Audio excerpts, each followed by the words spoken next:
बिस्मिल्लाहिर्रहमानिर्रहीम। अस्सलाम वालेकुम स्टूडेंट्स। आई होप सो कि आप सब लोग जो हैं वो अपने घरों में बिल्कुल ठीक ठाक हैं। आज आप लोगों के प्री बोर्ड एग्ज़ाम्स जो हैं वो ख़त्म हो गए हैं और मुझे पूरी उम्मीद है आप लोगों से कि आप लोगों ने पूरी ईमानदारी के साथ मेहनत से ये प्री बोर्ड एग्ज़ाम्स जो हैं सॉल्व किए होंगे, दिए होंगे और इंशाल्लाह आप लोग इसके अंदर भी बहुत अच्छा रिज़ल्ट शो करेंगे और अपने बोर्ड के एग्ज़ाम्स में भी आप लोग बहुत अच्छा परफॉर्म करेंगे और बहुत अच्छे मार्क्स जो हैं वो ऑब्टेन करेंगे।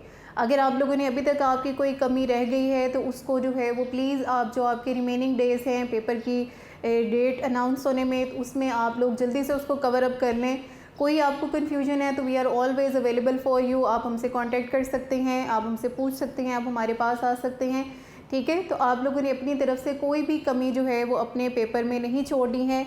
आज का हमारा ये सेशन जो है ये आपके प्री बोर्ड फिज़िक्स के एग्ज़ाम की जो है वो डिस्कशन के लिए रखा गया है कि अगर पेपर सॉल्व करते हुए आपके पास कोई जो है वो कमी रह गई है आपके पेपर में तो आप उसको जो है वो डिटेल्ड वे में जो है कवर अप कर सकें। क्योंकि अब आप लोग स्कूल्स में तो उस तरह क्लासेस के फॉर्म में नहीं आ रहे हैं तो क्लास में हम ये डिस्कशन नहीं कर सकते हैं, तो दैट्स वाई आपके लिए ये सेशन अरेंज किए गए हैं ताकि आपके लिए ये बहुत बेनिफिशियल हो और जहाँ पे भी आपकी कोई कमी रह गई है वो पूरी हो जाए। तो आपको पता है कि हमारा फ़िज़िक्स का पेपर जो है वो 60 मार्क्स का होता है जिसमें 12 MCQs हैं। उसके बाद हमारे जो हैं वो 3 क्वेश्चंस होते हैं शॉर्ट क्वेश्चंस के सब्जेक्टिव पार्ट में से, जिसमें हर एक पोर्शन के अंदर जो है वो आपको 8 शॉर्ट क्वेश्चन दिए होते हैं और you are asked to attempt 5 question out of these 8 questions. तो आपने इन 8 में से 5 क्वेश्चन अटैम्प्ट करने होते हैं, मतलब 5 के आपको मार्क्स मिलते हैं। बाकी अटैम्प्ट आपने हमेशा 5 से ज़्यादा करने होते हैं ताकि अगर कहीं पे भी आपकी कोई कन्फ्यूजन रह गई है, आपकी किसी जो है वो क्वेश्चन के अंदर कोई फार्मूला रह गया, कोई एग्जांपल रह गई, आपको नहीं याद आ रही या आपसे स्किप हो गई है और एग्जामिनर उसके मार्क्स काट लेगा, तो उस वक्त ये आपके एक्स्ट्रा किए हुए शॉर्ट क्वेश्चन जो हैं वो आपके लिए फ़ायदेमंद साबित होते हैं और वो मार्क्स आपके यहाँ पर पूरे हो सकते हैं। ठीक है, उसके बाद हमारे सब्जेक्टिव पोर्शन में अगला पोर्शन जो है वो आपके लॉन्ग क्वेश्चंस का होता है। 3 में से 2 लॉन्ग क्वेश्चन जो है वो आप लोगों ने अटैम्प्ट करने होते हैं। कोशिश करें कि आपने जो एडिशनल चीज़ अटैम्प्ट करनी है वो आपकी शॉर्ट हो। लॉन्ग क्वेश्चंस को अगर आप एक्स्ट्रा भी अटैम्प्ट करने बैठेंगे तो फिर आपके लिए पेपर की रिवीजन का, उसको दोबारा से पढ़ने का टाइम जो है वो कम पड़ जाएगा। हो सकता है आपको तीनों आते हो, आप कहें कि मैं तीनों ही सॉल्व कर लेती हूँ या कर लेता हूँ, लेकिन आप लोगों ने लॉन्ग में जो है वो अपने आप को 2 क्वेश्चंस तक ही लिमिटेड रखना है। कोशिश यही करनी है, अगर बहुत एक्स्ट्रा टाइम बच गया है तो कर लें, अदरवाइज़ जो है आप अपने लॉन्ग 2 ही अटैम्प्ट करें जितने आपको करने के लिए कहा गया है। जो अच्छे तरीके से आते हैं वो ही करने हैं, ठीक है ना। ये नहीं करना कि क्वेश्चन 4 जो है उसका A पार्ट अटैम्प्ट कर लें और फिर 5 का B पार्ट अटैम्प्ट कर लें। इस तरह से आपका पेपर बेटा चेक नहीं होगा कि आप कहें कि मैंने A और B पार्ट कर लिए हैं। सेम क्वेश्चन के A और B दोनों पार्ट्स जो हैं वो चेक होते हैं। अगर आप एक पार्ट करेंगे दूसरा नहीं करेंगे तो सिर्फ एक ही चेक होगा, दूसरे के आपको मार्क्स नहीं मिलेंगे। तो आपने जो है वो अपने टाइम को एंड में सेव करना है सो दैट आप अपने पेपर को अच्छे तरीके से गो थ्रू कर सकें, उसको रिवाइज़ कर सकें, देख सकें कि इसमें कोई कमी तो नहीं रह गई है। अपने न्यूमेरिकल्स को अच्छे तरीके से जो है वो आप लोगों ने देखना है क्योंकि वो आपके 5 मार्क्स हैं और अगर आपने वो सही लिखा है तो उसमें एग्जामिनर आपके बिल्कुल कोई मार्क्स नहीं काट सकता। थ्योरी में तो फिर भी कहीं ना कहीं कोई कमी रह जाती है, एग्जामिनर के माइंड में होता है कि बच्चे को ये भी लिखना चाहिए था, इसको ये भी लिखना चाहिए था, ये किसी एक बच्चे ने बहुत अच्छा करके टॉपिक लिख दिया तो बाकी बच्चे जो हैं वो फिर इस चीज़ में आ जाते हैं कि उनका टॉपिक इतना अच्छा नहीं है तो उनके मार्क्स कट जाते हैं। लेकिन न्यूमेरिकल जो है उसमें आपका कोई मार्क्स नहीं कटेगा, वो मैथमेटिकल स्टेप्स हैं, अगर आपने सही किया है you will get full marks. तो ये तो जो है वो छोटी मोटी हमारे पेपर से रिलेटेड बातें हैं, जनरल डिस्कशन है। अब हम जो है वो अपने पेपर की डिस्कशन की तरफ आते हैं, स्टार्टिंग फ्रॉम द MCQs। आपको पता है कि आपके पेपर में 12 MCQs होते हैं और 12 के 12 जो हैं वो आप लोगों ने अटैम्प्ट करने होते हैं। इनमें कोई भी आपको रिलैक्सेशन नहीं होती कि आप किसी MCQ को छोड़ दें, ठीक है। तो आपने सारे के सारे MCQs जो हैं वो अटैम्प्ट करने हैं, अपनी बबल शीट के ऊपर अटैम्प्ट करने हैं। बबल शीट के ऊपर स्टूडेंट्स आप लोगों ने अपने पेपर का कोड क्लियरली मेंशन करना है, अपना रोल नंबर क्लियरली मेंशन करना है कि आपका रोल नंबर जो है वो किसी भी तरह से जो है मिस स्पेल ना हुआ हो, जो है उसके नंबर्स इधर उधर ना हुए हों, आपने जो सर्कल्स फिल किए हैं वो करेक्टली फिल किए हों, अदरवाइज़ आपके मार्क्स जो हैं वो कट जाएंगे। आपने सर्कल्स को जो है वो बड़ा जो है वो ध्यान से फिल करना है कि आपके सर्कल्स ना तो एम्प्टी हों कि थोड़ा सा डॉट लगा हुआ है और ना ही बिल्कुल सर्कल से बाहर जा रही हों कि वो दूसरे सर्कल को जाकर टच करे, जिससे आपके जो है वो कन्फ्यूजन हो जाए एग्जामिनर को और वो उनको मार्क्स को काट दे। पहले आप हमेशा अपने ऑब्जेक्टिव के ऊपर जो है वो अपना टिक लगा लें, ठीक है। जिस तरह से ये जो शीट आपको मिलती है ऑब्जेक्टिव पेपर की, हमेशा पहले इसके ऊपर जो है वो आप टिक लगा लें, ताकि जब आप बबल फिल करने लगें तो आपको मालूम हो कि आपने बी ही फिल करना है, आपने सी ही फिल करना है, आपने डी ही फिल करना है, ठीक है। वरना जो है जब इस तरह से देखते हैं कि ये वाला ऑप्शन तो और वहाँ पे लगाने लगते हैं तो कन्फ्यूजन जो है उसके चांसेस ज़्यादा हो जाते हैं और गलती के चांसेस भी ज़्यादा होते हैं। तो आप पहले इसको फिल करेंगे, ठीक है, इस पर टिक लगाएं और फिर यहाँ से जो है वो देखकर अपने बबल्स को फिल करेंगे। नंबर्स को ध्यान से देखना है, अपने मार्क्स की जो है वो सेटअप को आपने ध्यान से देखना है कि ए किस साइड पे लिखा हुआ है, बी किस साइड पे लिखा हुआ है, आपकी बबल शीट पे ABCD कौन सी साइड पे लिखा हुआ है, और उस हिसाब से क्लियरली आपने जो है अपनी बबल्स को फिल करना है, ठीक है स्टूडेंट्स। तो अब हम लोग जो हैं वो अपने पेपर को स्टार्ट करते हैं, अपने MCQs को स्टार्ट करते हैं। मेरे पास जो है जो पेपर का कोड है वो 7211 है, ठीक है। आपके पास जो है हो सकता है कि कोई और भी हो, लेकिन चूँकि अब आप लोग घरों से ही दे रहे हैं तो ये एक ही पेपर जो है वो होपफुली होगा। तो आपने जो है अपने कोड को क्लियरली देख लेना है कि आपके कोड के हिसाब से MCQs जो हैं वो सही होने चाहिए, ठीक है स्टूडेंट्स। तो starting from the MCQ number 1, question number 1 है ये, ठीक है, MCQs का, और MCQ नंबर 1 है in a vacuum all electromagnetic waves have the same, कि वैक्यूम में तमाम इलेक्ट्रोमैग्नेटिक वेव्स की सेम क्या होती है, all electromagnetic waves have the same speed, क्योंकि फ्रीक्वेंसी और वेवलेंथ जो है वो एक दूसरे के इन्वर्सली प्रोपोर्शनल है। अगर फ्रीक्वेंसी बढ़ती है किसी वेव की तो वेवलेंथ उसके हिसाब से डिक्रीज़ हो जाती है, ठीक है। तो जो आपका एम्पलीट्यूड होता है, एम्पलीट्यूड है वो भी इसी तरह से है कि तमाम वेव्स जो हैं वो सेम एम्पलीट्यूड नहीं रखती हैं, ठीक है। लेकिन जो हमारी स्पीड है तमाम इलेक्ट्रोमैग्नेटिक वेव्स की, that is the speed of the light which is 3 × 10⁸ meter per second. उसके बाद है सेकंड क्वेश्चन आपका, for a normal person.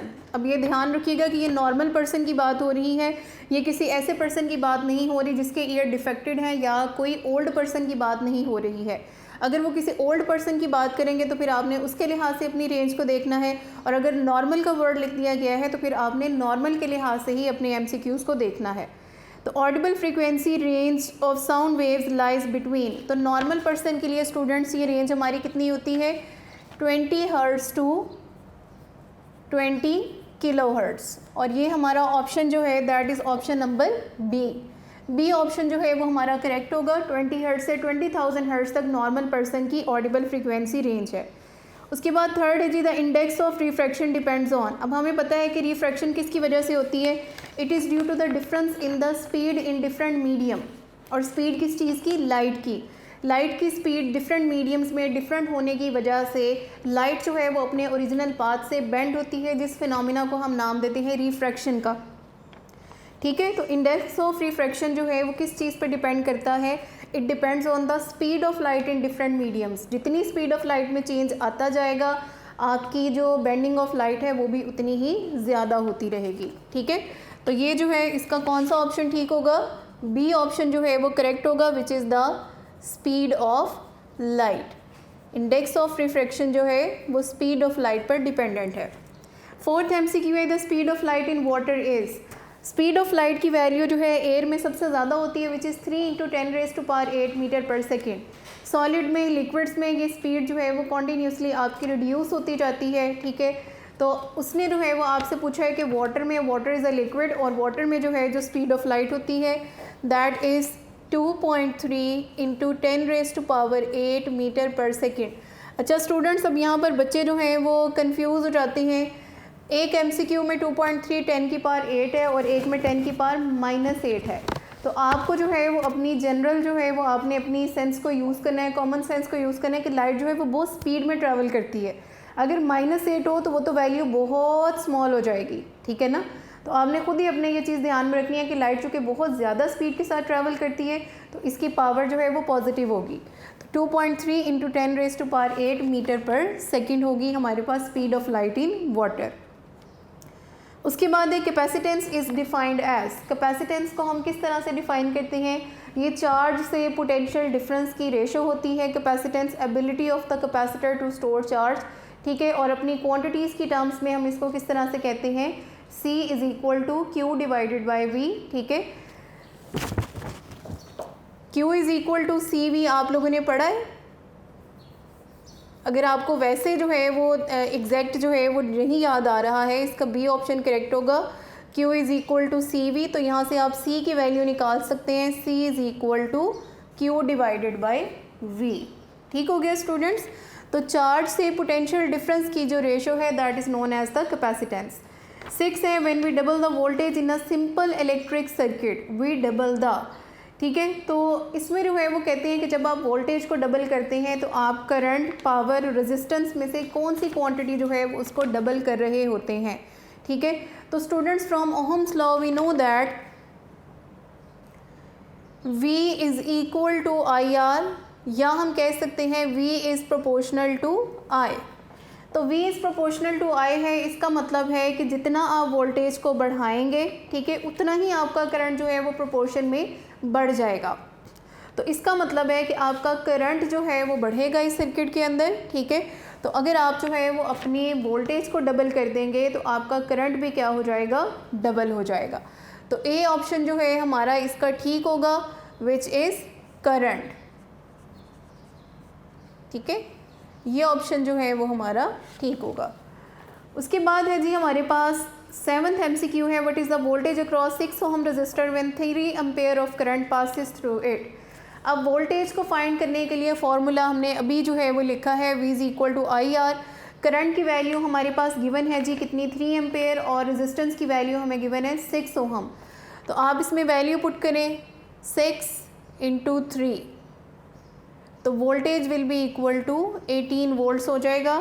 And 18 volt जो है वो हमारा सी पार्ट जो है MCQ का है, ठीक है, सी ऑप्शन है। तो 18 वोल्ट जो है it will be the voltage across the register.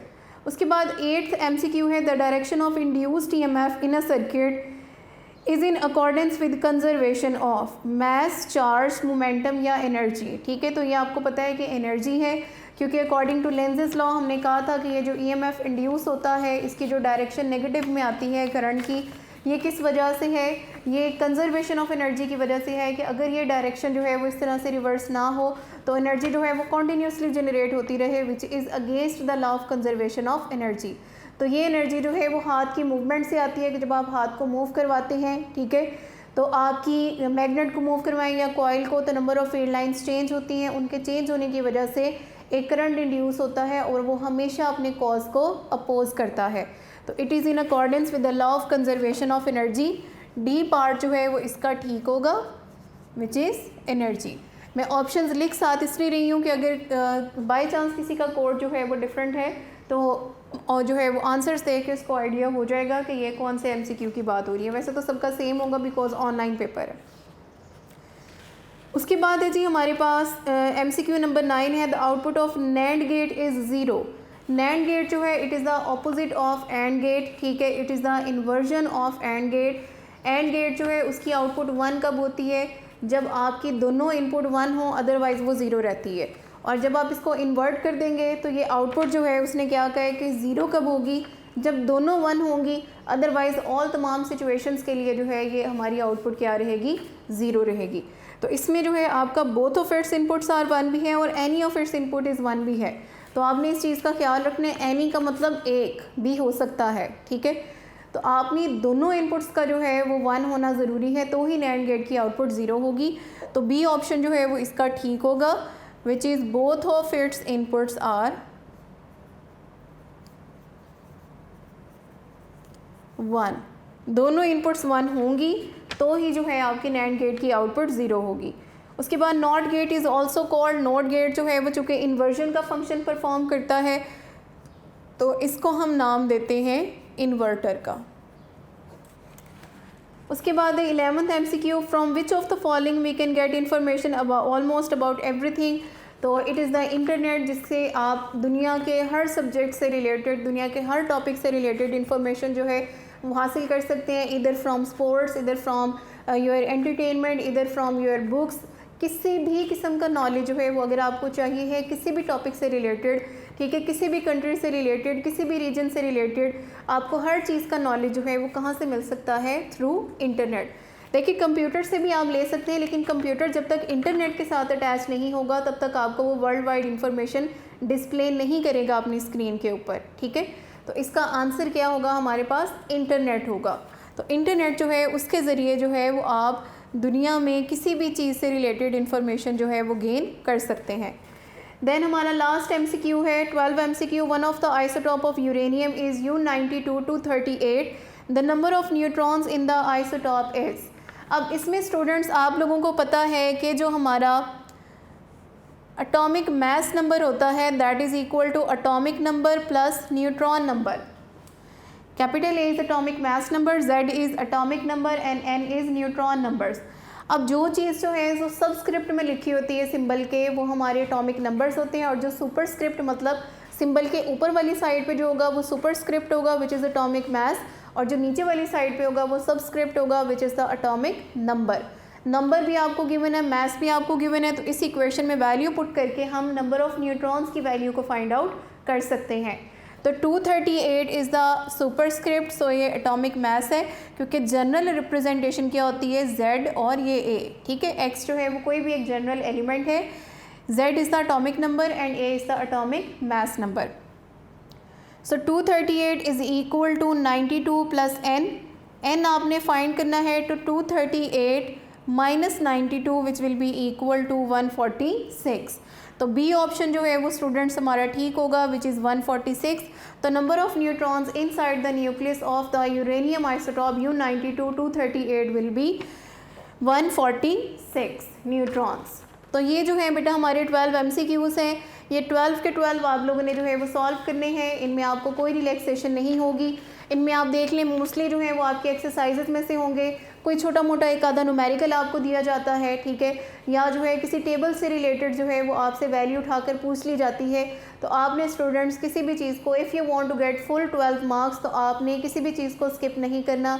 अपने साइड टेबल्स को अच्छे तरीके से देखना है, अपने यूनिट्स को अच्छे तरीके से देखना है, अपनी क्वांटिटीज़ को अच्छे तरीके से देखना है। जो छोटे छोटे न्यूमेरिकल्स आते हैं बीच में उनको आपने जो है वो सॉल्व कर लेना है ताकि आपका कोई भी मार्क्स जो है वो MCQ में ना कटे, क्योंकि आगे तो आपके पास चांस है कि आप एक्स्ट्रा कुछ सॉल्व कर लेंगे तो शायद आपकी कंपनसेशन हो जाए, लेकिन यहाँ पे अगर मार्क्स कट जाएंगे आपके तो वो कहीं पे भी कंपनसेट नहीं हो सकेंगे, ठीक है।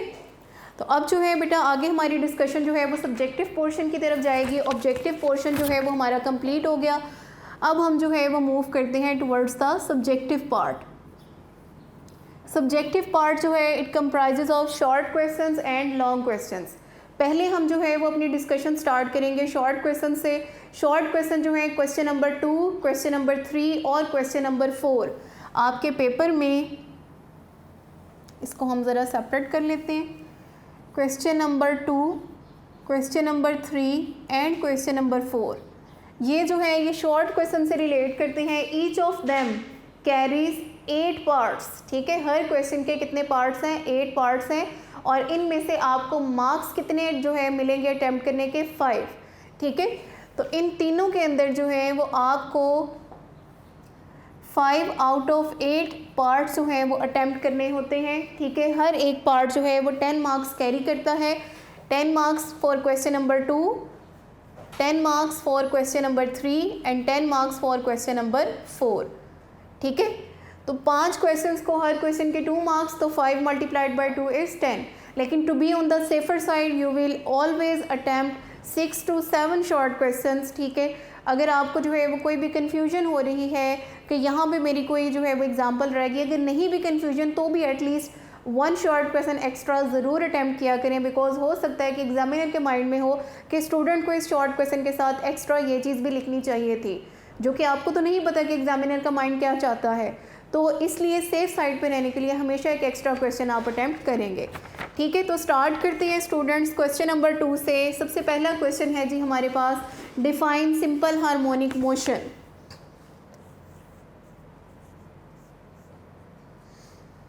सिंपल हार्मोनिक मोशन को डिफाइन करते हुए स्टूडेंट सिर्फ क्या करते हैं, डेफिनेशन लिख देते हैं, उसके एग्जाम्पल साथ में नहीं लिखते हैं। स्टूडेंट्स ये बात हमेशा अपने माइंड में रखें कि जब भी आप कोई डेफिनेशन लिखेंगे, अगर उससे रिलेटेड कोई एग्जांपल है, अगर उससे रिलेटेड कोई फार्मूला है, ठीक है, या उससे रिलेटेड कोई यूनिट आपको गिवन है, तो आपने ज़रूर उसको कोड करना है, अदरवाइज़ आपके मार्क्स उसके अंदर से कट जाएंगे, ठीक है ना। तो इस चीज़ का ख़ास ख्याल रखना है कि डेफिनेशन के साथ साथ आप इसकी डेफिनेशन लिखेंगे। मैं डेफिनेशंस यहाँ पर नहीं लिखूँगी क्योंकि आई होप सो कि आप लोगों को ये डेफिनेशंस अच्छे तरीके से आती हैं। I am just telling you कि आपने कौन कौन सी चीज़ इसके अंदर लाजमी मेंशन करनी है सो दैट आप अपने मार्क्स किसी भी तरह से लूज़ ना करें। तो डेफिनेशन लिखेंगे और उसके साथ साथ you have to write the example. अब वो एग्ज़ाम्पल जो है वो आप कोई भी लिख सकते हैं, मोशन ऑफ सिंपल पेंडुलम लिख लें, motion of mass attach to spring लिख लें, ठीक है, बॉल एंड बाउल सिस्टम लिख लें, जो भी आप सिंपल हार्मोनिक मोशन के एग्ज़ाम्पल देना चाहते हैं वो आप देंगे, ठीक है। तो डेफिनेशन लिखेंगे और साथ में आप इसके एग्ज़ाम्पल लिखेंगे, जो कि आप लिख सकते हैं motion of simple pendulum. For example मैं एक एग्ज़ाम्पल यहाँ पर लिख रही हूँ, ठीक है। आप जो है वो मास अटैच टू स्प्रिंग जो है, motion of mass attach to spring, उसकी एग्ज़ाम्पल भी दे सकते हैं, बॉल एंड बाउल सिस्टम की एग्ज़ाम्पल भी दे सकते हैं, ठीक है स्टूडेंट्स। तो आपने जो है ये डेफिनेशन भी लिखनी है, एग्ज़ाम्पल भी लिखनी है, तो आपको 2 मार्क्स जो हैं वो फुल इसके अंदर मिलेंगे।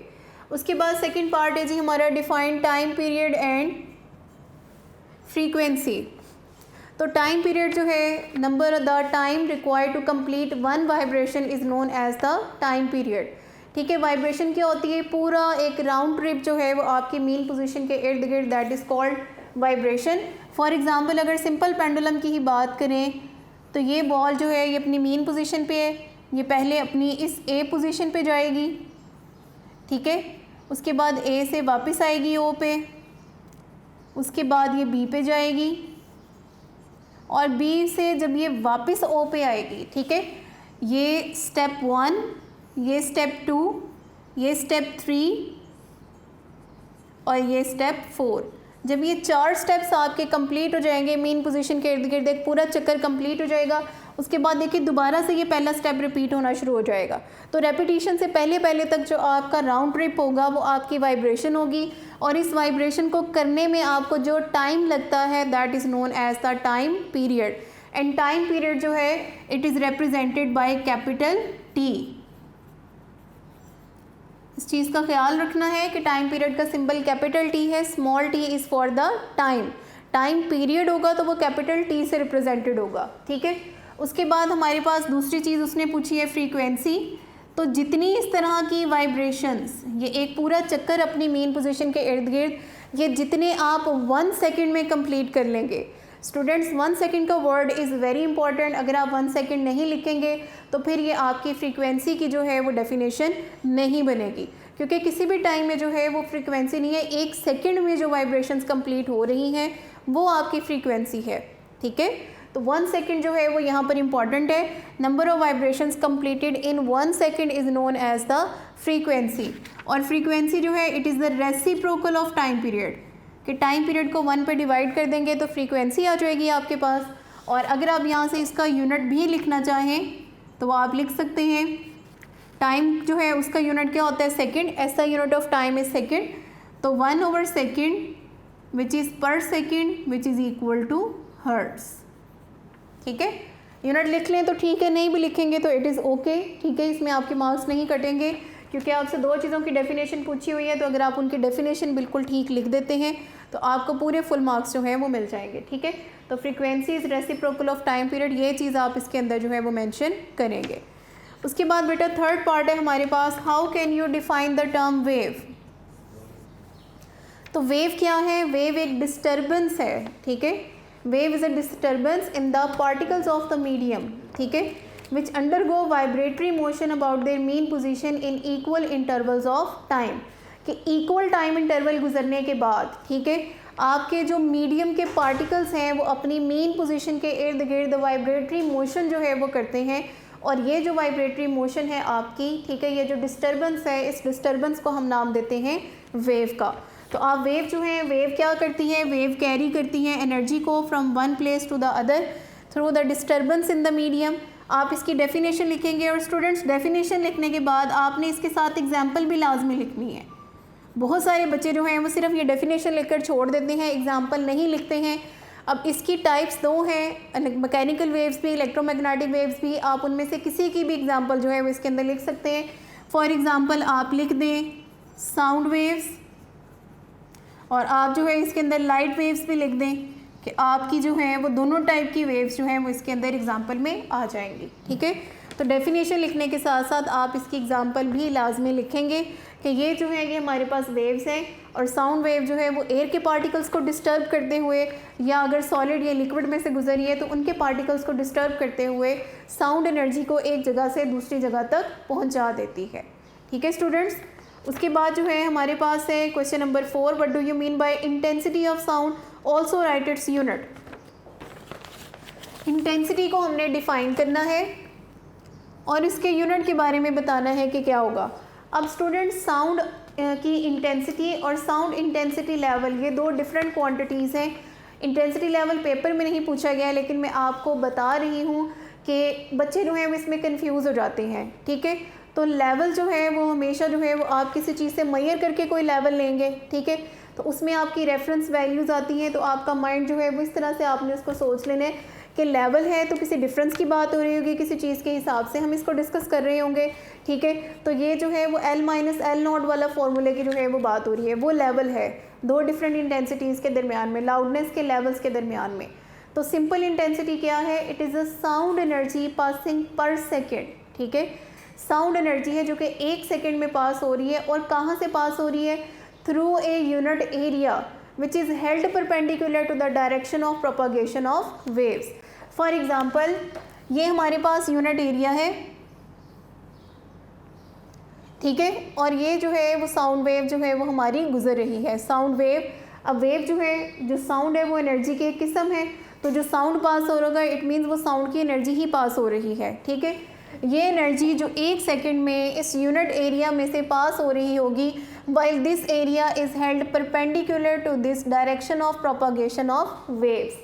तो ये चीज़ जो है वो हमारी क्या कहलाती है, इंटेंसिटी। क्या है, साउंड एनर्जी। इन वेव्स को आप जो है वो साउंड एनर्जी कंसीडर करें। ये 1 सेकेंड में, पर सेकेंड मतलब 1 सेकेंड में इस यूनिट एरिया में से जितनी एनर्जी आपकी पास हो रही है, और कंडीशन क्या है कि ये एरिया जो है ये इस डायरेक्शन के परपेंडिकुलर होना चाहिए। ठीक है, तो उस वक्त जितनी एनर्जी इस एरिया में से पास होगी that is known as the intensity. तो इंटेंसिटी क्या है, sound energy passing per second through the area. तो एनर्जी का यूनिट जो है वो जाउल है, टाइम का यूनिट सेकंड है, divided by area. Joule per second students आपको पता है कि वॉट होता है। ठीक है, एरिया का यूनिट जो है वो मीटर स्क्वायर होता है, तो watt over metre square which is watt per metre square. तो इंटेंसिटी जो है उसका यूनिट क्या है, वॉट पर मीटर स्क्वायर। ठीक है, और ये जो है क्या है, आपके इस यूनिट एरिया में से जो कि डायरेक्शन ऑफ प्रोपागेशन के परपेंडिकुलर है, उसमें से 1 सेकेंड में जितनी साउंड एनर्जी पास हो रही है that is your intensity. I hope you understand this, और ये भी आप समझ लेंगे कि ये यूनिट आपका कैसे डिराइव हुआ है। उसके बाद देखिए हमारे पास 5th शॉर्ट क्वेश्चन है, what is the Audible frequency range for human ear. Audible frequency range क्या है। अब स्टूडेंट्स क्या करते हैं कि वो सिर्फ ये बता देते हैं कि ऑडिबल फ्रीक्वेंसी रेंज की प्रॉपर डेफिनेशन नहीं लिखते हैं, उनकी वैल्यू सिर्फ लिख देते हैं। तो स्टूडेंट्स आपने इसके अंदर डेफिनेशन भी लिखनी है। ठीक है, चाहे वो आपको नहीं भी कहते हैं कि डिफाइन ऑडिबल फ्रीक्वेंसी रेंज। ठीक है, आपसे बस वो पूछ रहे हैं कि ये क्या है, क्या का मतलब ही यही है कि आपने उसकी डेफिनेशन बतानी है, तो आप उसकी डेफिनेशन बताएंगे। उसके बाद आप इसमें वैल्यू ऑफ रेंज लिखेंगे, और रेंज क्या है ऑडिबल फ्रीक्वेंसी की, 20 से 20,000 हर्ट्ज़ या 20 किलो हर्ट्ज़ भी आप इसको लिख सकते हैं।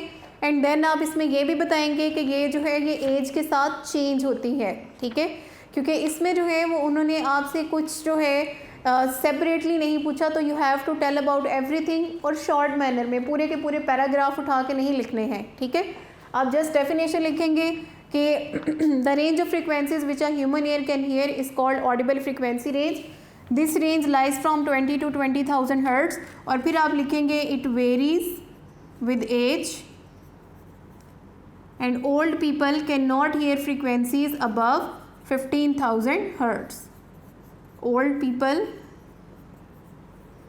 cannot hear frequencies above 15,000 hertz. That's enough. ठीक है, और इसमें आपको मज़ीद पूरा पैराग्राफ लिखने की ज़रूरत नहीं है। आप बस ये जो है डेफिनेशन लिखेंगे 1 लाइन की, 1 लाइन में इसकी रेंज आएगी, और 1 लाइन में आप ये बता देंगे कि ओल्ड पीपल के लिए ये वेरी करती है। तो तो आपके एग्जामिनर के लिए आपका मार्क्स काटने का कोई भी चांस जो है वो नहीं रहेगा। उसके बाद है जी 6 शॉर्ट क्वेश्चन है, define refractive index. Refractive index जो है वो आपको पता है कि it is a ratio of speed of light in air to the speed of light in medium. Speed of light in air को हम c से रिप्रेजेंट करते हैं which is a constant value, और speed of light in medium वो एक variable value है, वो मीडियम पे डिपेंडेंट है कि क्या मीडियम में वैल्यू होगी, उसको हम v से डिनोट करते हैं। और अक्सर स्टूडेंट्स जो हैं वो डेफिनेशन लिखते हुए रेशो का वर्ड 2 दफ़ा यूज़ कर देते हैं, ठीक है। The ratio of speed of light in air to the ratio of speed of light in medium. बेटा रेशो जो है वो डिवाइड के साइन के लिए यूज़ हो रही है और वो एक ही दफ़ा यूज़ होता है, तो आपने रेशो का वर्ड जो है वो 2 दफ़ा कतन यूज़ नहीं करना, एक ही बार आपने जो है वो रेशो का वर्ड यूज़ करना है। तो ratio of speed of light in air, n जो है वो इसका सिंबल है, c speed of light in air है और वी जो है वो speed of light in medium है, ठीक है। तो ये जो है वो आपके पास रिफ्रैक्टिव इंडेक्स हो जाएगा। यहाँ पर इसके जो है वो यूनिट के बारे में नहीं पूछा गया, लेकिन बाज़-औक़ात पूछ लिया जाता है व्हाट इज़ इट्स यूनिट, और स्टूडेंट्स कंफ्यूज हो जाते हैं इसका तो कोई यूनिट है ही नहीं, तो मैं क्या लिखूँ इसका यूनिट क्या है। तो आपने यही लिखना है इट हैज़ नो यूनिट, ठीक है, परेशान नहीं होना। आप क्या कहेंगे it has no unit because it is a ratio between 2 similar quantities. दोनों स्पीड्स हैं एक दूसरे को कैंसिल कर देंगी, इसलिए जो है वो आपकी जो इसका यूनिट है कोई भी वो रिफ्रैक्टिव इंडेक्स का नहीं होगा। तो अगर आपसे पूछा जाए तो you will have to mention that it has no unit, और क्यों नहीं है, because it is a ratio between 2 similar quantities. उसके बाद लॉज ऑफ रिफ्रैक्शन आपने लिखने हैं। तो स्टूडेंट्स आपको पता है कि 2 लॉज ऑफ रिफ्रैक्शन है हमारे पास, ठीक है, कि आपकी इंसिडेंट रे, रिफ्रैक्टेड रे और नॉर्मल रे, तीनों जो हैं वो एक ही जो है वो प्लेन में लाई करती हैं। वो प्लेन आपका 2 एक्सिस को मिलकर बनता है, वो एक्स वाई प्लेन हो या एक्स जेड प्लेन हो, कोई भी प्लेन हो, ठीक है। अगर आप एक प्लेन के अंदर रहते हैं तो उसी एक प्लेन में ही आपकी तीनों जो वेव्स हैं, तीनों जो रेस हैं सॉरी, वो लाई करनी चाहिए। कौन कौन सी, इंसिडेंट, रिफ्रैक्टेड और नॉर्मल। इंसिडेंट, रिफ्रैक्टेड, नॉर्मल कौन सी होती हैं, ये अगर ग्लास स्लैब है तो ये इंसिडेंट रे है आपकी, ठीक है, ये आपकी रिफ्रैक्टेड रे है और ये हमारी इमर्जेंट रे है, ठीक है। इस पॉइंट पर हम ड्रॉ करते हैं नॉर्मल, ठीक है, which is at 90 degree with the surface. तो ये नॉर्मल, ये इंसिडेंट और ये रिफ्रैक्टेड रे, ये तीनों की तीनों जो हैं वो एक ही प्लेन में लाई करने चाहिए। और उसके बाद जो sine of angle of incidence है over sine of angle of refraction. Angle of incidence क्या है, नॉर्मल और इंसिडेंट रे के दरमियान में एंगल, और ये नॉर्मल और रिफ्रैक्टेड रे के दरमियान में जो एंगल है that is angle of refraction. इन दोनों की अगर आप रेशो लेते हैं तो it will be equal to a constant value. ये जो है ये हमारे 2 लॉज ऑफ रिफ्रैक्शन है, और ये जो हमारे पास कांस्टेंट है, this constant is equal to the refractive index, जिसकी अभी हमने ऊपर जो है वो डेफिनेशन भी की है, वो इस एन को रिप्रेजेंट करता है।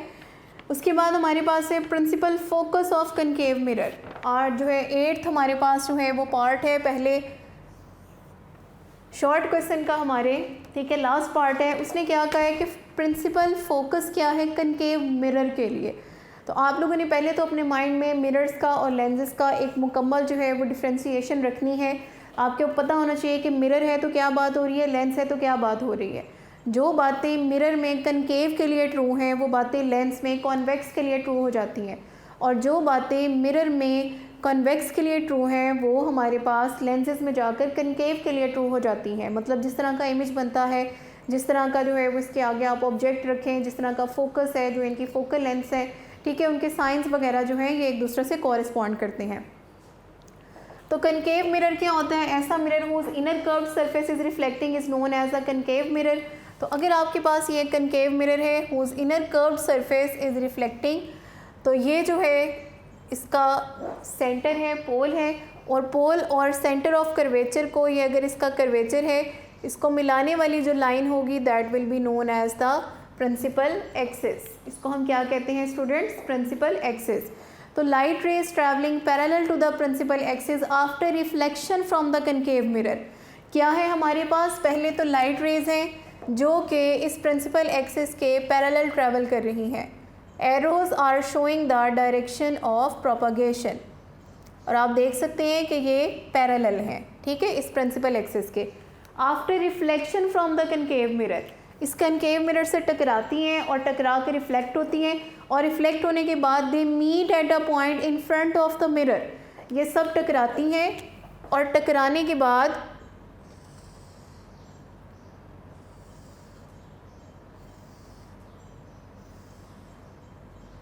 ये देखें स्टूडेंट्स, ये टकरा कर वापस आ रही हैं, ये जो ब्लू लाइंस हैं, और टकरा कर ये एक पॉइंट पर मीट करती हैं, और जिस पॉइंट पर ये मीट करती हैं that is known as the principal focus.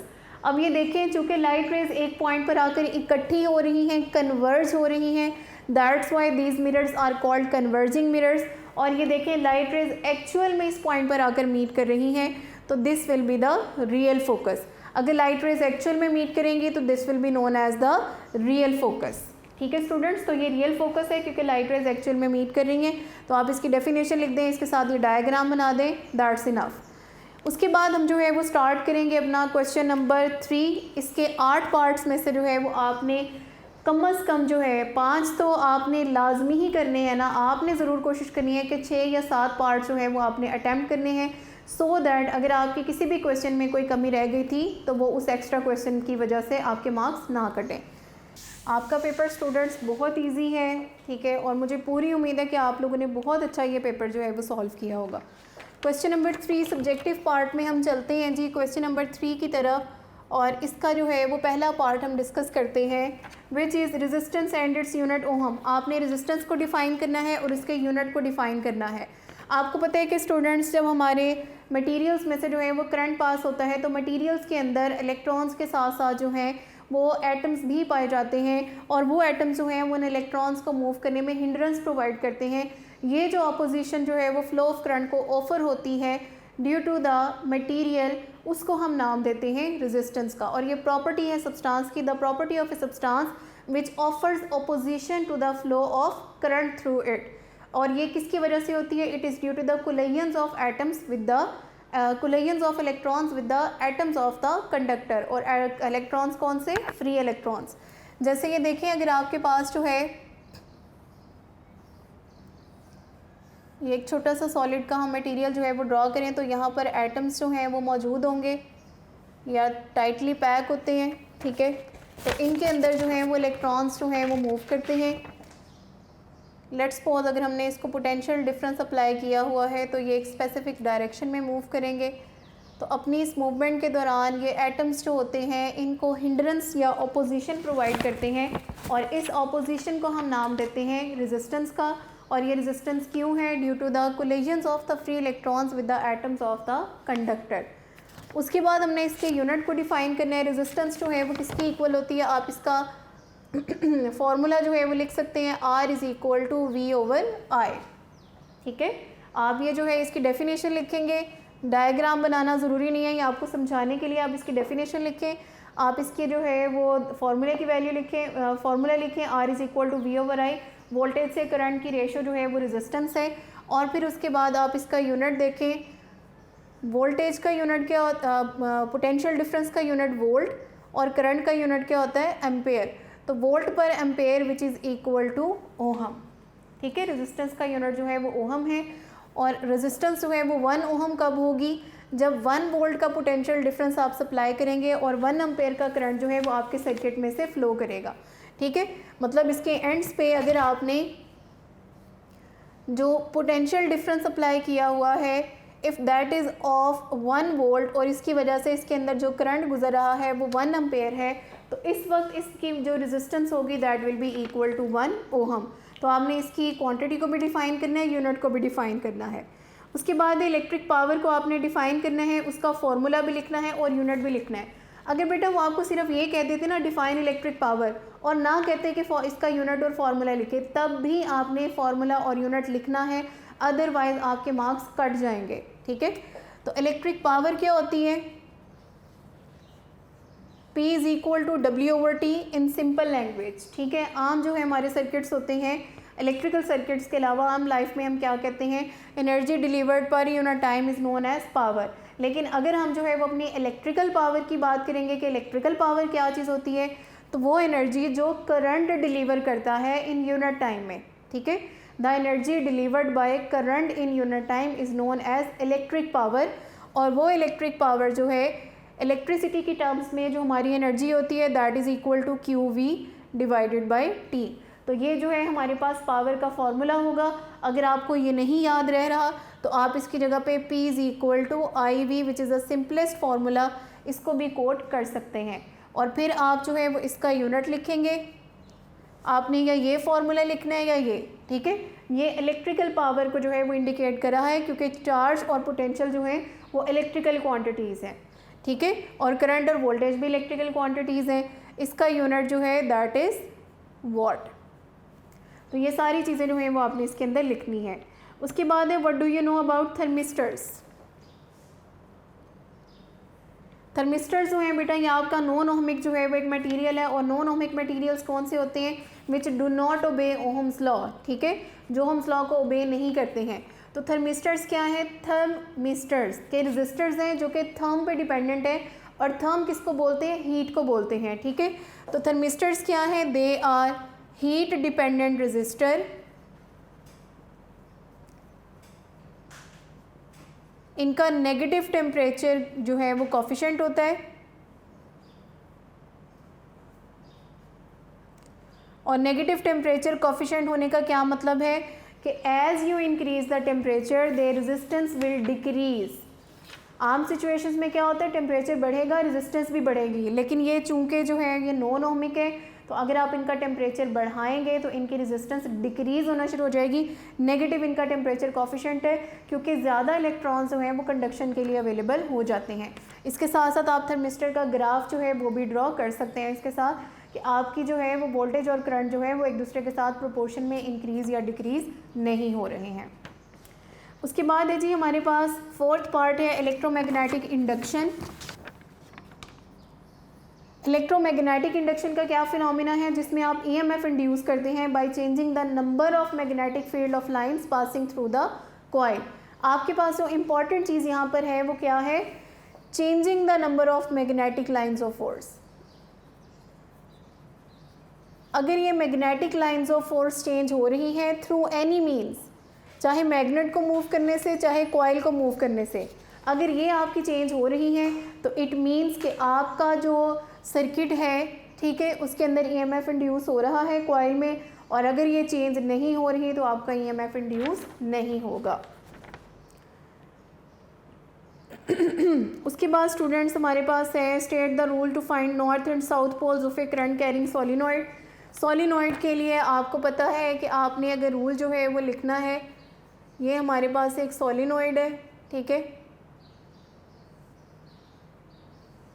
इसको आप जो है वो बैटरी के साथ अटैच कर दें, ठीक है। अब आपने क्या करना है, grip the coil in your right hand by curling your fingers in the direction of conventional current, ठीक है। आपने अपने फिंगर्स को इस तरह से कर्ल करना है कि वो कन्वेंशनल करंट की डायरेक्शन में जो है वो जाएगी। तो कन्वेंशनल करंट जो है वो बैटरी के पॉजिटिव टर्मिनल से फ्लो करता है, ठीक है। तो ये करंट यूँ ऊपर जाएगा और ये कर्ल हो गया। जिस साइड पे आपका थंब जा रहा होगा that will be the north pole of the coil. तो grip the coil with your right hand such that your curling fingers are in the direction of conventional current, then your thumb will indicate the direction of the north pole of the coil. तो ये north pole है, तो दूसरी side automatically क्या बन जाएगी, आपकी south pole बन जाएगी, ठीक है। तो इस तरह आप जो है वो फाइंड आउट कर सकते हो। उसके बाद what do you understand by digital and analog quantities. अब ये जो है आपने बताना है कि डिजिटल और एनालॉग क्वांटिटीज़ क्या होती हैं।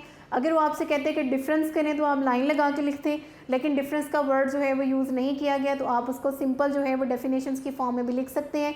तो एनालॉग क्वांटिटीज़ क्या होती हैं, जिनकी वैल्यूज़ कॉन्टीन्यूस होती हैं, ठीक है। आप डेफिनेशन लिखेंगे और उसके साथ साथ एग्ज़ाम्पल लिखना तो मस्ट है, ठीक है। डेफिनेशन लिखनी है और एग्ज़ाम्पल लिखनी है, टेम्परेचर, प्रेशर, ठीक है, वॉल्यूम, ये सारी की सारी जो है वो एनालॉग क्वांटिटीज़ हैं। उसके बाद जो है डिजिटल क्वांटिटीज़ हैं, उनकी भी आप डिजिटल क्वांटिटीज़ उनकी भी आप डेफिनेशन लिखेंगे और उसके साथ साथ आप इसकी एग्ज़ाम्पल भी लिखेंगे। डेफिनेशन तो है the quantities whose value vary in discrete steps are called digital quantities, और इसकी एग्जांपल चूँकि क्वांटिटी डिजिटल क्वांटिटीज़ जो हैं एग्जिस्ट तो नहीं करती हैं, वो तो हमने खुद से जो है ये अपने ऐसे सर्किट्स जो हैं वो बनाए हैं जो कि एनालॉग को डिजिटल में कन्वर्ट कर देते हैं। ठीक है, तो इसकी एग्जांपल में जो है वो आप क्या लिखेंगे, तो आप लिखेंगे they are expressed in form of digits and numbers.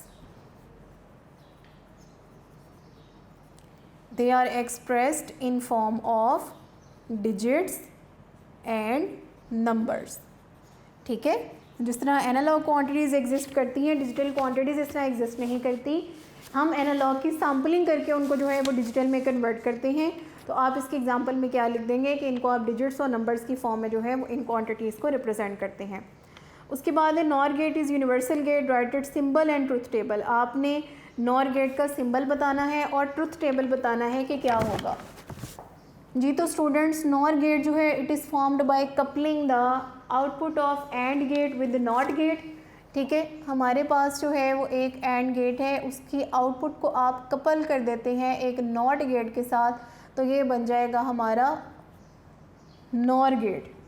Nor gate है स्टूडेंट्स, तो ये हम नॉर गेट जो है वो ड्रॉ करते हैं, this is your NOR gate. ठीक है, यहाँ पर आपकी आउटपुट क्या होगी, ए और बी, और आगे उसका कॉम्प्लीमेंटेशन हो जाएगा, तो x equals a and b not, a और बी नॉट। ठीक है, तो आपने इसका सिंबल ड्रॉ करना है, तो सिंबल हमारे पास क्या होगा, आप इसमें बेटा ये लिखेंगे कि it is formed by coupling the output of OR gate with the input of NOT gate. ठीक है, ताकि आपका कोई भी मार्क्स ना कटे। डेफिनेशन बेशक नहीं पूछी लेकिन आप लिखेंगे। ठीक है, इसकी डेफिनेशन लिखेंगे आप, देन आप ये सिंबल ड्रॉ करेंगे और यहाँ पर आप लिखेंगे कि ये टर्मिनल्स जो हैं ये किस चीज़ को रिप्रेजेंट कर रहे हैं। देन आपने इसका ट्रुथ टेबल ड्रॉ करना है। ट्रुथ टेबल में बच्चों से हमेशा कहती हूँ कि आप डायरेक्ट ड्रॉ करने की बजाय पहले आप और गेट का ट्रुथ टेबल लिखें, और गेट का जब ट्रुथ टेबल की वैल्यू आ जाएगी देन आप उसको इन्वर्ट कर दें।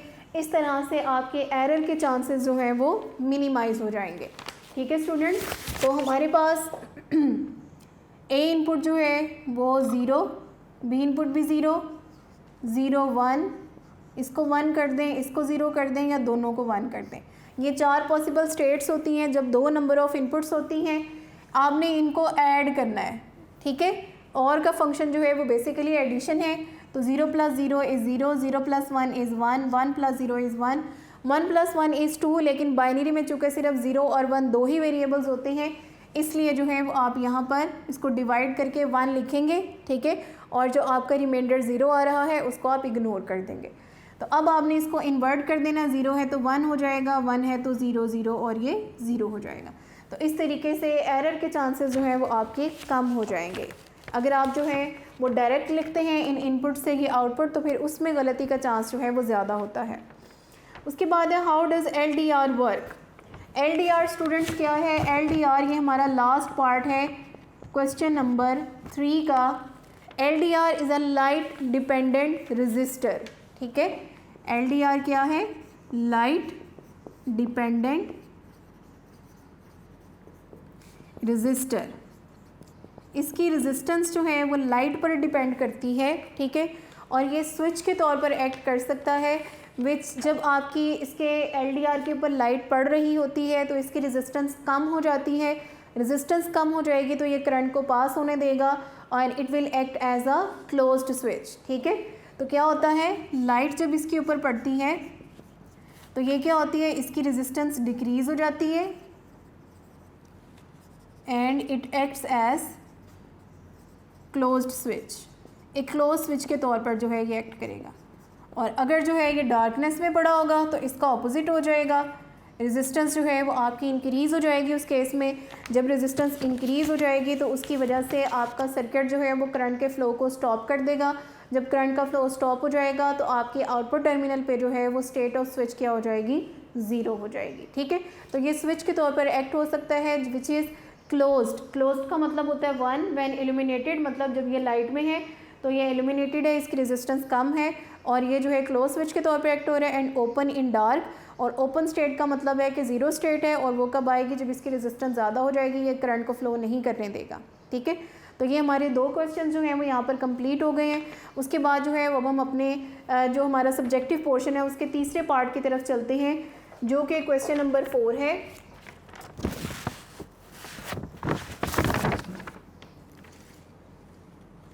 इसके भी स्टूडेंट्स हमारे पास जो हैं वो 8 ही पार्ट्स हैं और इन 8 में से आपने 5 जो हैं वो कंपलसरी अटैम्प्ट करने हैं। 5 के आपको मार्क्स मिलेंगे। आप अटैम्प्ट चाहे 8 के 8 भी कर लें, मार्क्स आपको 5 के ही मिलने हैं, ठीक है। तो आपने ये ध्यान रखना है और हमेशा ये कोशिश करनी है जो आपको बहुत अच्छे तरीके से आते हैं वो पहले लिखने हैं और एक्स्ट्रा वाले जो हैं वो आपने बाद में लिखने हैं। तो what is meant by electric field and electric intensity. तो इलेक्ट्रिक फील्ड क्या है? The region around a charge in which it exerts electrostatic force on another charge is known as electric field. For example ये एक charge पड़ा हुआ है,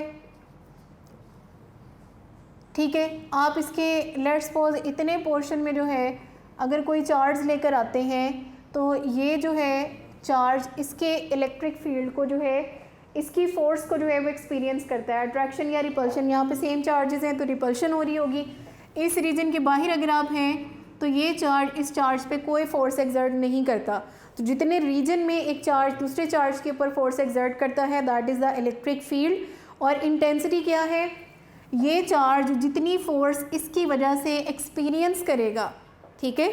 unit positive charge जो है वो जितनी फोर्स एक्सपीरियंस करेगा that is known as the electric field intensity.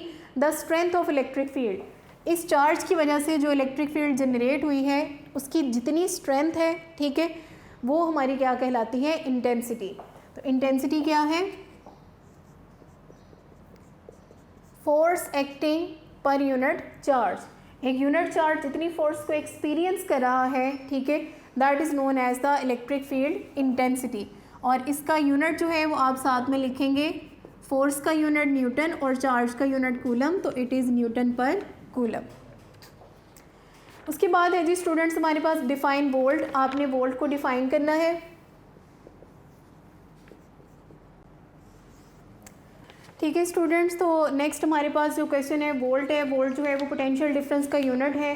तो पोटेंशियल डिफरेंस का जो फॉर्मूला है V is equal to W/Q। तो अगर 1 जॉल वर्क है 1 कूलम चार्ज पे आप उसको कर रहे हैं तो आपका potential difference will be equal to 1 volt. तो आपने जो है वो इसकी डेफिनेशन जो है वो वोल्ट की लिख लेनी है कि 1 जॉल वर्क जो है अगर आपको परफॉर्म करना पड़ा है 1 कूलम चार्ज को इलेक्ट्रिक फील्ड के अगेंस्ट लाने में तो आपका पोटेंशियल डिफरेंस 1 वोल्ट होगा। उसके बाद यूजेस ऑफ कैपेसिटर्स हैं हमारे पास। आपको पता है कि कैपेसिटर के बहुत सारे यूजेस हैं। ये रेजोनेंट सर्किट्स में यूज़ होते हैं, ये फैंस में यूज़ होते हैं, उसके अलावा ये ट्यूनिंग सर्किट्स में यूज़ होते हैं, ये इलेक्ट्रॉनिक जो हमारे सर्किट्स हैं कंप्यूटर्स के उनमें यूज़ होते हैं। इनमें से कोई से भी जो आपको ईजी यूजेस लगते हैं वो आप इसके अंदर कोड कर सकते हो, ठीक है। उसके बाद एडवांटेजेस ऑफ ईमेल, बहुत ईजी क्वेश्चन है। ईमेल जो है वो आपको पता है कि एफिशिएंट है, वर्सेटाइल है, उसके अलावा इजी टू यूज़ है और उसके अलावा जो है आप इसमें से जो है नेम लिखने के साथ साथ उनके अंदर की जो पूरी लाइन है वो भी लिखोगे, ठीक है। सिंपल टू यूज़ कि आपका after initial setup it is very easy to use, इस तरीके से आपने उसकी पूरी लाइन भी जो है उसको इसके साथ एक्सप्लेन करेंगे। ये बहुत ईजी है, दैट्स वाई इनको मैं जो है वो बोर्ड पे आपको जो है वो डिटेल में नहीं बता रही हूँ। उसके बाद ICT है, ये एग्जैक्ट डेफिनेशन आपकी बुक में गिवन है, आप वहाँ से इसको लिखेंगे। Information and communication technology is the scientific method and means to store, process and transmit vast amount of information to far off places instantly. उसके बाद एटॉमिक नंबर और एटॉमिक मास नंबर में आपने डिफरेंस देना है। अब डिफरेंस देना है तो आप लाइन लगा कर लिखेंगे, एक साइड पर एटॉमिक नंबर, एक साइड पर एटॉमिक मास। एटॉमिक नंबर क्या होता है जी? नंबर ऑफ प्रोटॉन्स, ठीक है। और एटॉमिक मास नंबर क्या होता है? Number of nucleons, protons plus neutrons, ठीक है। एक तो इनकी डेफिनेशन आ जाएगी, उसके बाद आप इसकी रिप्रेजेंटेशन दे देंगे, ये Z से रिप्रेजेंट होता है और ये A से रिप्रेजेंट होता है। और फिर आपने जनरल न्यूक्लियाइड की जो है वो सिंबल देना है। तो जनरल न्यूक्लियाइड अगर X है, Z उसका एटॉमिक नंबर है और A उसका एटॉमिक मास नंबर है। इस तरीके से आप रिप्रेजेंट करते हैं। उसके बाद हाफ़ लाइफ को स्टूडेंट्स आप लोगों ने डिफ़ाइन करना है। हाफ़ लाइफ को जब आप डिफ़ाइन करेंगे तो इसमें आप क्या लिखेंगे? हाफ़ लाइफ की डेफिनेशन, ठीक है। उसके बाद आपने एक एग्जांपल इसके साथ लाजमी लिखनी है, ठीक है। जैसे जो है वो आप रेडियम की लिख लें, the half life of radium is 1620 years. तो आप कोई भी जो है वो सिंबल जो है उसकी हाफ लाइफ को इसके अंदर कोट कर सकते हैं। अगर आपको कार्बन की याद है उसकी लिख दें, किसी और एलिमेंट की याद है उसकी लिख दें। उसके बाद स्टेबल और अनस्टेबल न्यूक्लियाई में आपने डिफ्रेंशिएट करना है स्टूडेंट्स। डिफ्रेंशिएट करना है तो लाइन लगा कर लिखेंगे और कम से कम 2 डिफरेंसेस आपने लिखने हैं। और वो 2 डिफरेंस आप किस तरह से बनाएंगे? एक डिफरेंस तो आप ये बनाएंगे, स्टेबल न्यूक्लियाई कौन से हैं? Which do not emit radiations naturally. और अनस्टेबल में क्या लिखेंगे? The elements which emit radiations naturally and change from one element to the other. एक डिफरेंस ये हो जाएगा। दूसरा डिफरेंस एटॉमिक नंबर का आप बनाएंगे कि their atomic numbers are stable nuclei के 1 to 82 और अनस्टेबल के क्या होते हैं? Greater than 82। ठीक है, तो ये जो है स्टूडेंट्स हमारी डिस्कशन जो है वो शॉर्ट क्वेश्चंस की यहाँ पर कंप्लीट होती है। अब हम जो है वो अपने लॉन्ग क्वेश्चंस की तरफ मूव करते हैं। Long questions are very much well explained in your notes. ठीक है, तो उसमें बहुत अच्छी डेफिनेशंस बनी हुई हैं, आपको वहाँ से जो है वो बहुत हेल्प मिल जाएगी इन लॉन्ग क्वेश्चंस को जो है वो अच्छे तरीके से अटैम्प्ट करने में। तो आपको थोड़ी बहुत डिटेल जो है, थोड़ा बहुत ओवरव्यू जो है वो मैं भी यहाँ पर दे देती हूँ कि आप किस तरह से जो है वो इनको सॉल्व करेंगे।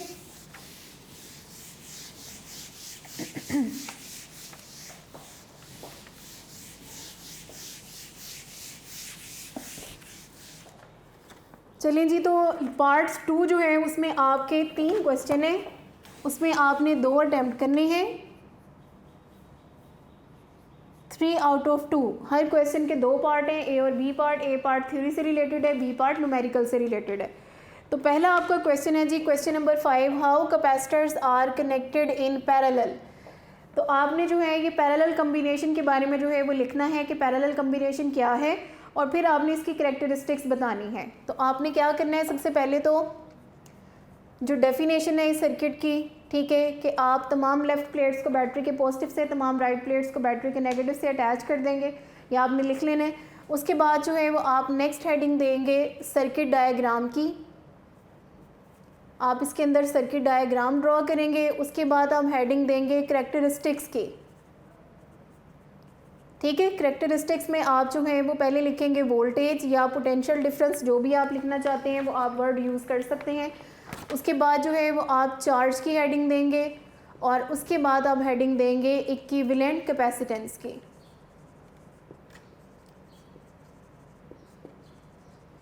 ठीक है, उसके बाद जो है इक्विवेलेंट कैपेसिटेंस की हेडिंग दे के आप इसकी डेरिवेशन करेंगे। ठीक है, इक्विवेलेंट कैपेसिटेंस को डिराइव करेंगे कि उसकी वैल्यू क्या आती है। इक्विवेलेंट कैपेसिटेंस जो है वो निकालने के बाद उसकी डेरिवेशन करने के बाद आप उसका फार्मूला लिखेंगे। ठीक है, फिर आप जो है for n number of capacitors के लिए इसकी वैल्यू को लिखेंगे। और जब आप ये इक्विवेलेंट कैपेसिटेंस ड्रॉ कर रहे हैं और ये डेरिवेशन लिख रहे हैं, इसके बाद आपने इक्विवेलेंट सर्किट भी ड्रॉ करना है। ठीक है, सर्किट में आपको बताती हूँ, आपके पास ये कैपेसिटर्स हैं,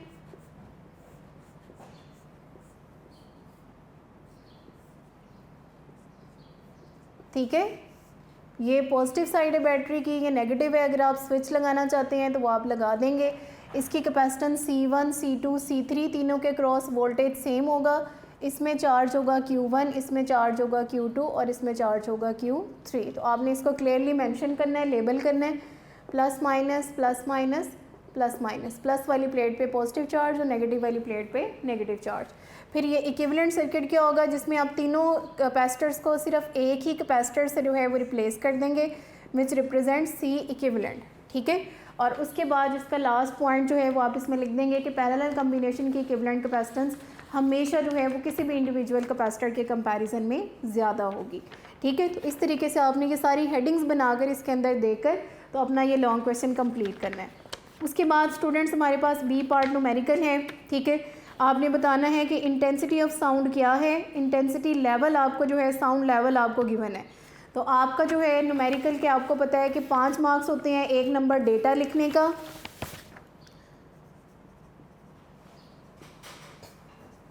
1 mark is for data, 1 is for formula, 2 is for procedure and 1 is for result। ठीक है, तो इसमें जो है वो आपका फार्मूला इंटेंसिटी लेवल का आप यूज़ करेंगे। आप गिवन डेटा लिखेंगे, ठीक है। जो आपको गिवन है वो इसके अंदर कोड करेंगे, जो आपको फाइंड करना है वो आप इसके अंदर कोड करेंगे, ठीक है। एक न्यूमेरिकल आपको मैं करके थोड़ा सा दिखा देती हूँ, बाकी ये सोल्यूशन सारे आपके पास अवेलेबल हैं, you don't have to worry about it.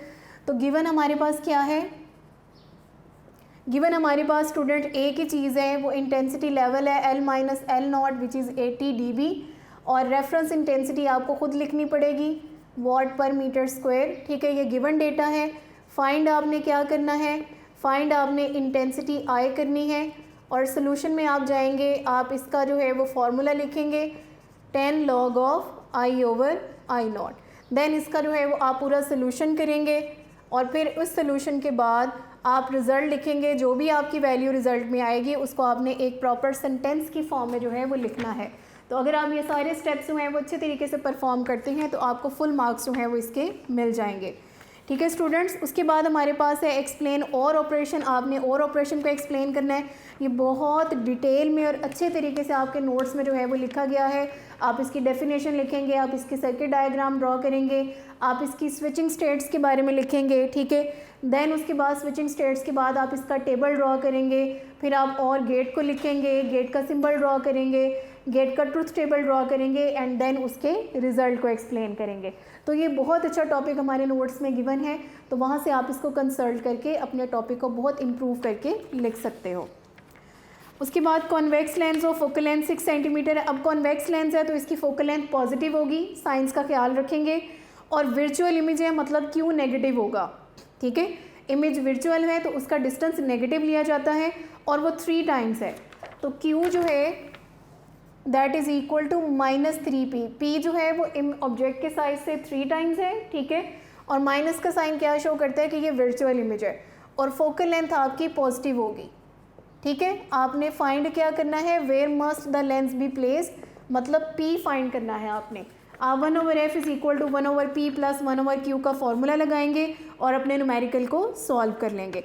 बहुत ईजी न्यूमेरिकल है, आपको इसको करने में कोई कन्फ्यूजन नहीं होगी।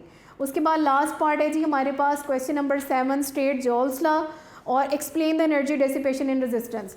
अब जॉल्स लॉ में आप क्या करेंगे, सबसे पहले आपने इसकी डेफिनेशन लिखनी है, फिर आप इसकी एक्सप्लेनेशन की हेडिंग देंगे, और एक्सप्लेनेशन के अंदर जैसे आपकी बुक में कहा हुआ है कि ग्रेविटेशनल पोटेंशियल जो है वो जब आप हाइट से नीचे की तरफ आते हैं तो वो एनर्जी जो है वो उसको डिलीवर करता है।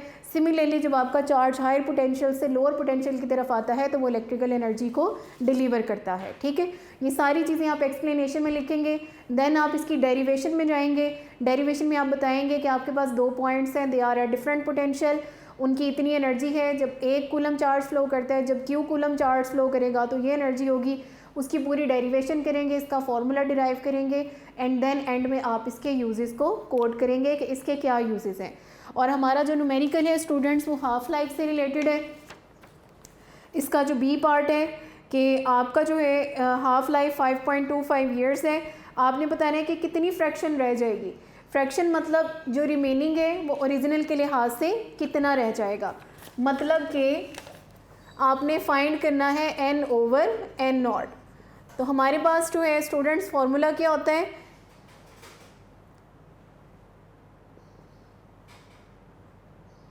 (1/2 की पावर t इंटू n0। तो इस फॉर्मूले में आप अपनी वैल्यूज़ पुट करेंगे, ठीक है। स्मॉल t आपको चाहिए है, small t is the number of half life which is equal to half life divided by total time.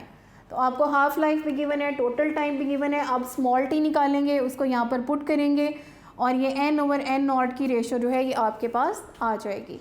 तो आई होप सो कि ये सेशन जो है ये आपके लिए बहुत इन्फॉर्मेटिव रहा होगा।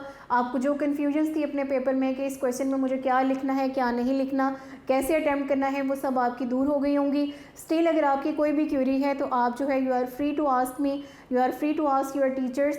तो आपके लिए जो है हम हमेशा अवेलेबल हैं। तो I hope I am best of luck for your papers, for your board exams and for your pre board result, for your board result. इंशाल्लाह आप लोग बहुत अच्छा परफॉर्म करेंगे और बहुत अच्छा रिज़ल्ट जो है वो अपने पेरेंट्स को और अपने इंस्टीट्यूशन को देंगे, और स्पेसिफ़िकली आप ख़ुद के लिए भी बहुत अच्छा रिज़ल्ट जो है वो शो करेंगे। सो टेक केयर स्टूडेंट्स, अपना बहुत ख्याल रखिएगा और अपनी तैयारी बहुत अच्छी रखें। इंशाल्लाह जो है यू विल बी सक्सेटेड। अल्लाह हाफ़िज़।